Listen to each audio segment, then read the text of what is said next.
દેશની રાજધાની દિલ્હી અત્યારે ગેસ ચેમ્બર બની ગયું છે। દિલ્હીમાં હવાની ગુણવત્તાનો આંકડો એટલે કે AQI તેના મહત્તમ સ્તરે પહોંચી ગયો છે, જે અત્યંત ગંભીર બાબત છે। આ ઝેરી ધુમ્મસની અસર માત્ર સામાન્ય માણસ પર જ નહીં પણ હાઈ પ્રોફાઇલ મુલાકાતો પર પડી રહી છે।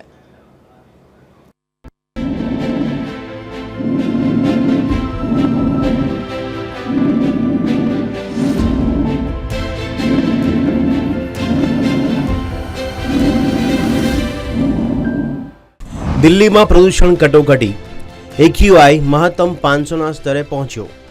228 ફ્લાઇટ્સ રદ, 250 મોડી પડી। મેસી મોદીની મુલાકાત રદ થઈ। પ્રાણીઓના ફેફસામાં પણ ઝેર ફેલાયું। શાળાઓમાં ઓનલાઈન ક્લાસના આદેશ, આગામી 6 દિવસ હજુ ભારે રહેશે। દિલ્હી NCRમાં સોમવારે શ્વાસ લેવો પણ મુશ્કેલ બની ગયો હતો। વજીરપુર જેવા વિસ્તારોમાં AQI મીટર 500ના મહત્તમ આંકડાને અડી ગયું હતું। આ ઝેરી સ્મોગ અને ગાઢ ધુમ્મસની સીધી અસર હવાઈ વ્યવહાર પર પડી છે। દિલ્હી એરપોર્ટ પરથી 228 ફ્લાઇટ્સ રદ કરવી પડી છે અને 250 જેટલી ફ્લાઇટ્સ મોડી પડી છે। આ ખરાબ હવામાનનો ભોગ ફૂટબોલ સ્ટાર લિયોનેલ મેસી પણ બન્યા। મેસીની ફ્લાઇટ મુંબઈથી મોડી પડતા તેઓ સવારે PM મોદીને મળી શક્યા નહીં અને આ ઐતિહાસિક મુલાકાત રદ થઈ ગઈ। PM મોદી પણ પોતાના વિદેશ પ્રવાસ માટે 1 કલાક મોડા રવાના થઈ શક્યા હતા। પ્રદૂષણની આ ગંભીર સ્થિતિ હવે જીવલેણ બની રહી છે।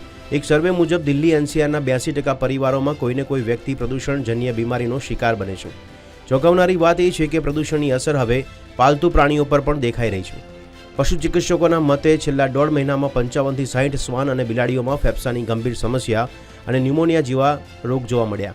હવામાં રહેલા PM 2.5 જેવા સૂક્ષ્મ કણો પ્રાણીઓના લોહીમાં ભળી રહ્યા છે, જેનાથી તેમની આંખોમાં બળતરા અને શ્વાસની તકલીફો વધી છે। સ્થિતિને કાબૂમાં લેવા માટે તંત્રએ ગ્રેપ 4 જેવા કડક નિયમો લાગુ કર્યા છે, છતાં કોઈ સુધારો દેખાતો નથી। દિલ્હી સરકારે ધોરણ 5 સુધીના વર્ગો ઓનલાઈન ચલાવવાનો આદેશ પણ આપ્યો છે। સુપ્રીમ કોર્ટે પણ વકીલોને વર્ચ્યુઅલી રીતે હાજર રહેવાની સલાહ આપી છે અને આ મામલે 17 ડિસેમ્બરે સુનાવણી હાથ ધરાશે। હવામાન વિભાગની આગાહી મુજબ પવનની ગતિ ધીમી હોવાથી આગામી 6 દિવસ સુધી દિલ્હીવાસીઓને આ ઝેરી હવાથી રાહત મળવાની કોઈ શક્યતા નથી। દિલ્હી અત્યારે મેડિકલ ઇમરજન્સી જેવી સ્થિતિમાં છે। તંત્રના તમામ પ્રયાસો અત્યારે નિષ્ફળ દેખાઈ રહ્યા છે। જ્યાં સુધી કુદરતી રીતે પવનની ગતિ નહીં વધે ત્યાં સુધી દિલ્હી આ ગેસ ચેમ્બરમાંથી મુક્ત થઈ શકે તેમ નથી। Bureau report,